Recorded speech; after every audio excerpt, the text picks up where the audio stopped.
La diputada argentina Victoria Villarruel se encuentra en una visita a nuestro país, atendiendo, entre otras cosas, una invitación para brindar una conferencia sobre la batalla cultural en el Congreso de la República. Villarruel es parte de la coalición política La Libertad Avanza, liderada por el connotado economista liberal y ya declarado futuro candidato presidencial de la Argentina, Javier Milei. Estoy contento de recibirla en esta mesa. Diputada, bienvenida. Hola Diego, ¿cómo estás? Gracias por invitarme a tu programa. Bien. La conferencia que usted vino a dar se titula, como hemos anunciado, ¿por qué necesitamos dar la batalla cultural en América Latina? Dado que esa es probablemente la parte más importante de mi trabajo, quisiera yo pensar, quiero empezar la charla preguntándole efectivamente por qué es necesario darla y cómo define usted la batalla cultural. La batalla cultural, en primer término, es la defensa de nuestras ideas, de nuestros valores, de nuestras costumbres, en el caso de Perú, de las comidas, de nuestro sistema de vida. Y hoy ese sistema de vida está siendo cuestionado y atacado por grupos que actúan tanto dentro y fuera de nuestras naciones, que pretenden cambiarnos la forma de ver la vida, pretenden que aceptemos como válidas premisas que no hacen a nada de lo que conocemos los peruanos, los argentinos, los uruguayos, los chilenos, y nuestra región particularmente está siendo profundamente agredida por valores como la ideología de género, el indigenismo que busca la balcanización de nuestros territorios, el ambientalismo en el cual nosotros como naciones soberanas no podemos elegir cómo utilizar nuestros recursos naturales, sino que bajo una falsa ecología nosotros no podemos utilizarlos, pero otros sí, nuestros recursos. Y nuestra población está en jaque. Y la batalla cultural hay que librarla, no es una batalla económica, es una batalla en el campo de las ideas, en el campo de la política, del derecho, de lo social, ¿por qué no del arte? Y eso es un poco lo que vine a contarles aquí en Perú y que es lo que, en lo que trabajamos y defendemos con Javier Milei y con otros políticos relevantes de la región.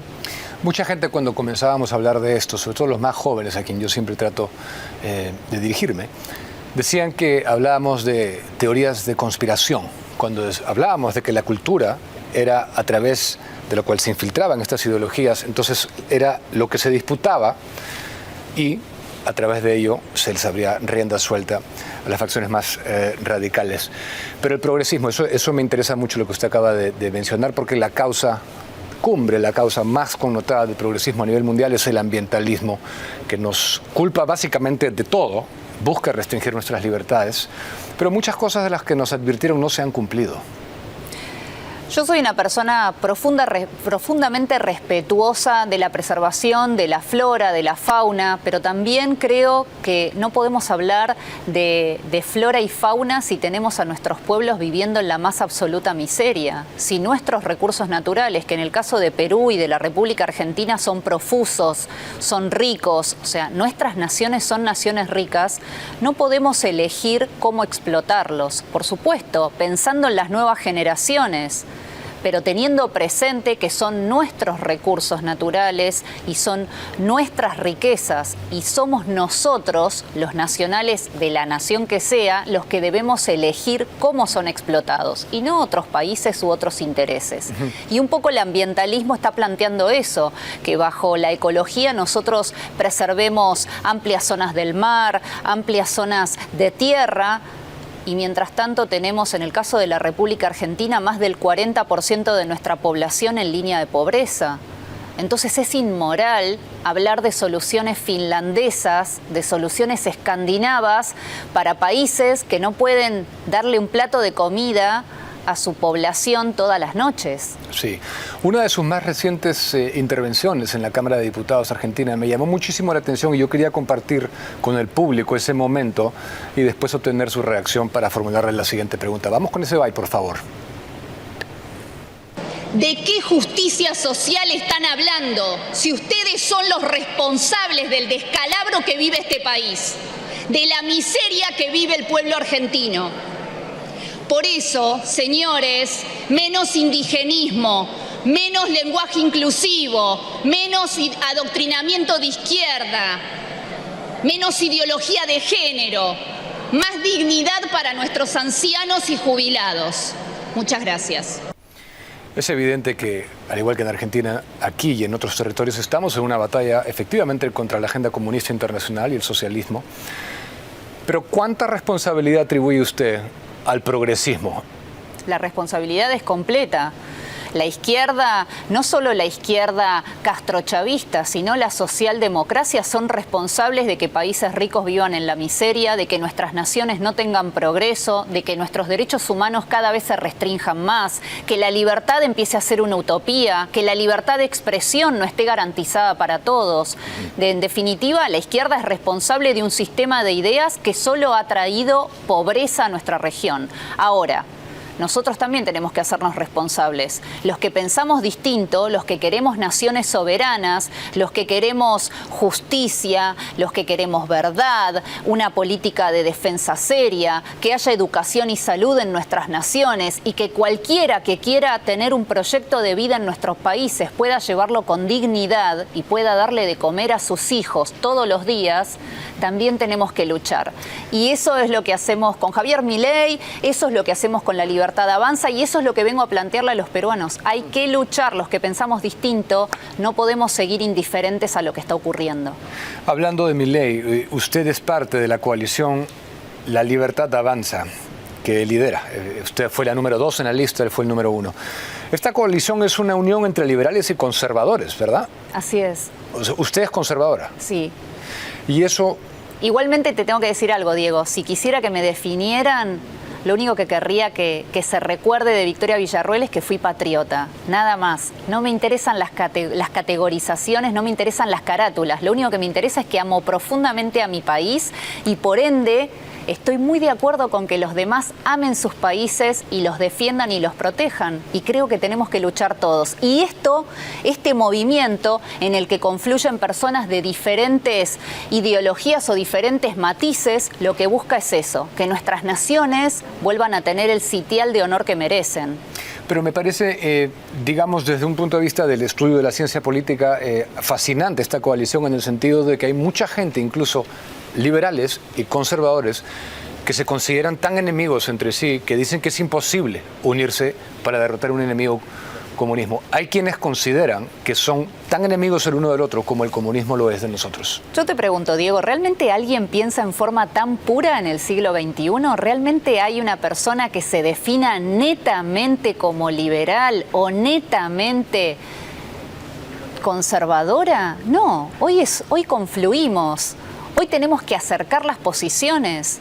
Nuestras naciones están en un momento crítico en sus historias y creo que es el momento de acercar posiciones casualmente para abarcar a la mayor cantidad de ciudadanos en lo que tiene que ser un cambio de paradigma y una propuesta nueva. Los paradigmas de la izquierda son el pasado, son arcaicos, han generado la miseria en donde se han regado. Entonces es hora de plantear nuevas ideas, nuevas soluciones. ¿Y cómo las vamos a hacer?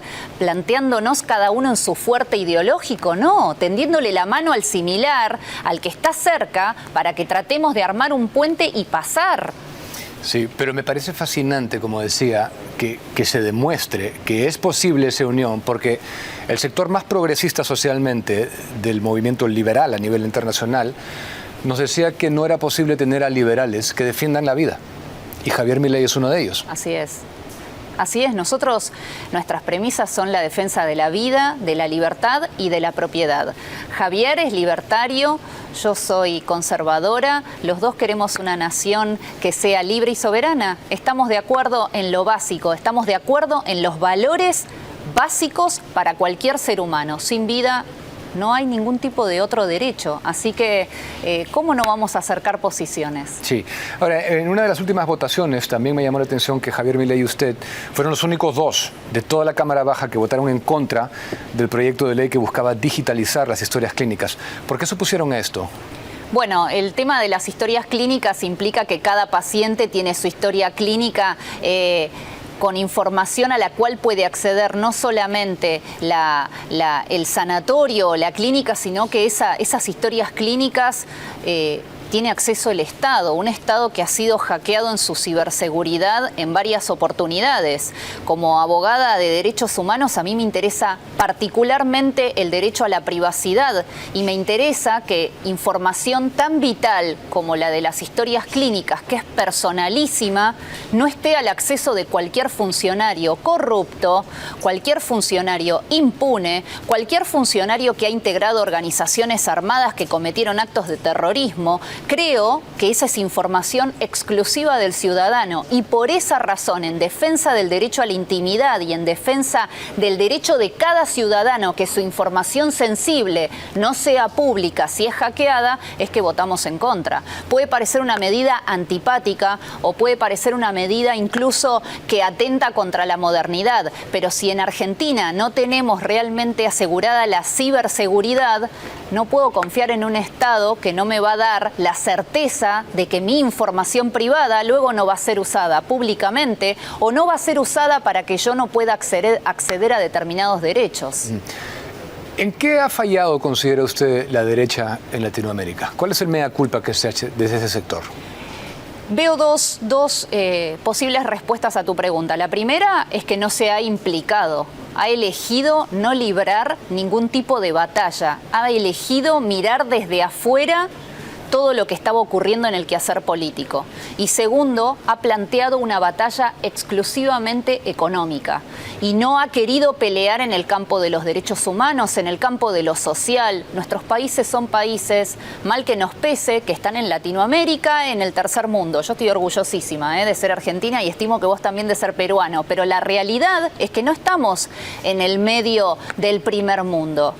Por ende, tenemos que pelear determinadas batallas sabiendo que las soluciones también tienen que estar adecuadas a la idiosincrasia de nuestros pueblos. Entonces, plantear, mientras la gente no come, la legalización de la marihuana, realmente me parecen medidas, además de que son estrictamente cosméticas, que no apuntan a solucionar nada del devenir de nuestros pueblos. O sea que la derecha no ha entrado al campo de las ideas a ver la batalla política, la batalla comunicacional, que es la batalla de las narrativas.